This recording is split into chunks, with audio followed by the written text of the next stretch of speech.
Good evening, people. Video number 51, I think. Today's mission is the blues in G. We've explored a few keys. We've gone major, minor, we strummed a bit, and we've circled back to the blues, which is where it all begins and it all ends. And it's so bluesy that I haven't tuned this guitar up, but I'm going to hope it's close enough for jazz, as they say.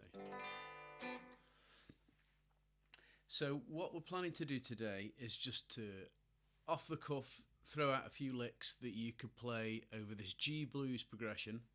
I've done one of my trusty little backing tracks that I occasionally try to fashion with the handy looper here. I've got my guitar plugged in, trusty Tally Esquire, with a little bit of a slapback kind of a sound. So it's quite nice and vintage sounding, suitably vintage. We were playing a G blues pattern with G, C and D, and then with G, C and D 7th chords in the open positions, and then also further up the neck, moving it fret 3, fret 8 for the C and fret 10 for the D. So now I'm just going to literally just see where this goes, and I'm going to try and keep it simple. And the main thrust of what I'm going to think about, if you remember a while back in the day, and I'm probably going to repeat some of these concepts because I am a pretty almost Neanderthal guitar player. I think simple things, just try and communicate with simple tools. So I'm thinking about the root note G out on fret 8 there. Let me just turn that microphone on a little bit. On the 2nd string. And I'm going to think about a note that's 3 up from that, which would be fret 11 on the same string, or it could be fret 6 if I was on the 1st string, right? Because they're the same note if you're in tune.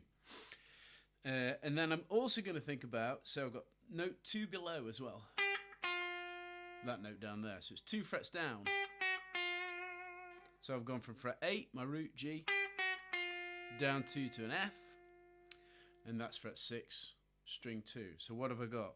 Fret 6, string 2, my root on fret 8, string 2, and my 1st string, I'm going to stick with 6 here. Now I'm going to also throw another one in from my pentatonic scale, so I'm going to use fret 8 on the top string. Okay, and that is the vocabulary I'm going to give myself to play this solo. And I think we can get by with those. I'm going to try and reference the chords as we go, try and bring in some chord tones, by which I mean just simply playing notes from the chords that are passing in the background and trying to allude to the music that's happening behind me. And I'm just going to see where it goes. We may discuss something else after this. Let's just let's see how this goes. I love the warm. We've got a nice warm lighting thing going on here. Maybe all the bright sunlight was not the way to go. I thought it was. Okay, so I'm going to kick off my little loop now. See if I can press the right button on this. We've got a bit of a rhythm guitar and bass on this. So you can hear this would be the G. G7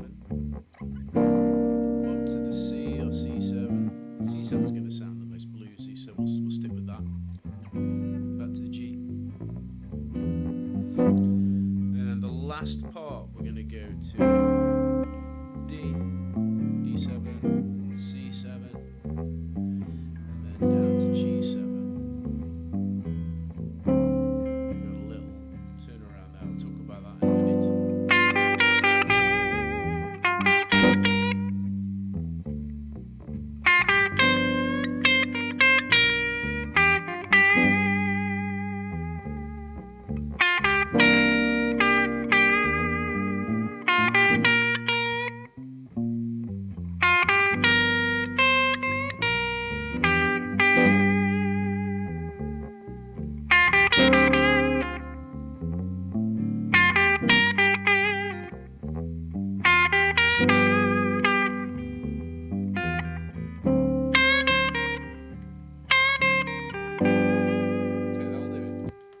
Cool.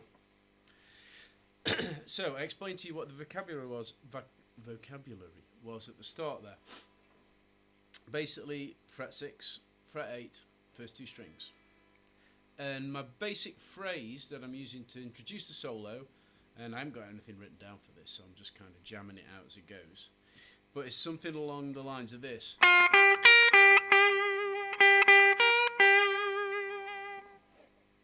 So I'm outlining a little bit about what's happening behind me in the chord. The note that I'm adding to the G chord to make it a G7 is an F note, right? So it's a note that's 2 steps, 2 semitones below my root, or a whole tone. So I'm going to use that to kick off this little solo and kind of introduce a very short little bit of tension as we lead up to the root, right? So I'm going, that's the first thing I'm going to do, 6 and 8, second string. Then I'm going to use a bend first string, but notice it's not one of these big whole tone, like, you know, the equivalent of 2 frets of pitch, like you really have to squeeze the string. It's a subtle one, and I'm timing the bend, bringing it in slowly. I'm not bending immediately, you know. I'm trying to just hear the note, live with it for, you know, a split second, and then just push it across. Then back to my root note. I was bending that note too, so that's a classic bend up. So you're bending up the kind of the C note in this case. So we'd say if we were talking about the major scale, we'd say that was the 4th note of our major scale. So we call it the 4th from the G. But easiest thing for us to think about is that fret 8 C at the top of the guitar there, first string. So I can lean on that little bend there.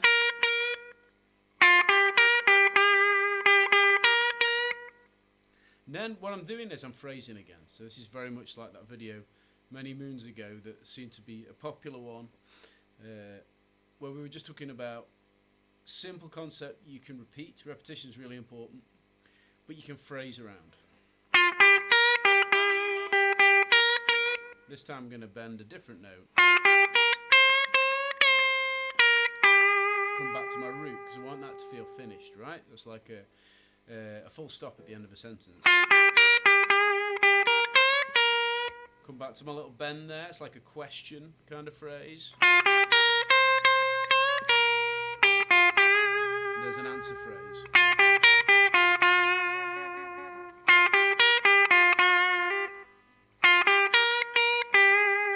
There's a lot of music in those, and that's going to be really, I mean, I know I'm not quoting verbatim what I just played because I was just going off the cuff, but I'm trying to give you an idea of how I would phrase around that little simple progression we all know so well. And you know, my concept is that you can learn other people's solos, that's fine, and can be really useful. It never worked much for me because I can't remember things, never could. So I needed to work out what the effect the notes in my vocabulary is, kind of like having, you know, if you're a poet, the words you're using, what effect they will have musically. And I need to learn that and internalize it. That's how I'm soloing. So if you can concentrate on those, just that little 4-note group there. Think about things I did with them. We've got the microtone bend on the first string.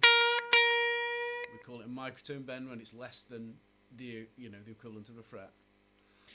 We've got a bend on fret 8. The microtone was on 6. We've got the root note, fret 8 on the second. And we've got the flat 7, as we call it. 2 notes down. That's the note that makes a chord a 7th. And it's 2 notes down from the root. And it's an F note. And it's a nice introduction in this case. Now there's something about that phrase. Kind of Jimmy Vaughan-esque to me. One of my favourites.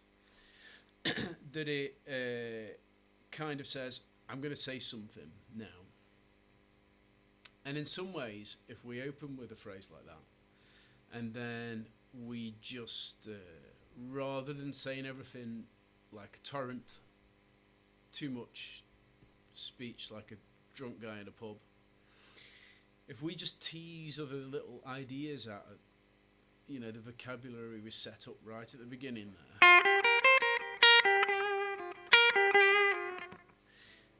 then we can hopefully keep people's attention a little bit longer. Well, it certainly keeps mine anyway. That's all I can relate to you.